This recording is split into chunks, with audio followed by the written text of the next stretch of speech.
હું દેવ મોટર્સમાંથી દીપક બામરોલિયા। અમારી કંપનીની ટેગલાઇન છે દેવ મોટર્સ આપકી સફર કા હમ સફર।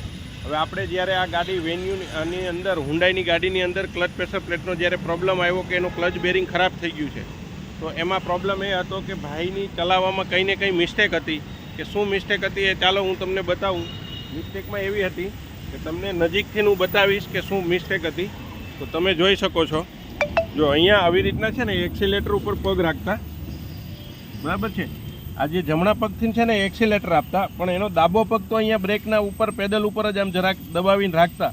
તો અત્યારે જ્યારે અમે ટ્રાય લીધી એ ભાઈ સાથે કે ભાઈ તમે કેવી રીતના કાર ચલાવો છો, ટ્રાય લીધી તો અમને ખબર પડી કે આ ભાઈને છે ને આદત બે પગથી કાર ચલાવવાની છે। ઓટો હંમેશા એક પગથી જમણા પગથી ચલાવવાની હોય છે। જ્યારે તમે એક્સિલેટર છોડીએ છીએ ને ત્યારે આપણે ગાડીનો બ્રેકનો ઉપયોગ કરવો હોય ત્યારે એક્સિલેટર છોડી દેવાનું અને બ્રેકનો ઉપયોગ કરવાનો હોય, અને આપણો જે ડાબો પગ છે એને એકદમ ફિક્સ એક જગ્યા ઉપર રાખી દેવાનો હોય।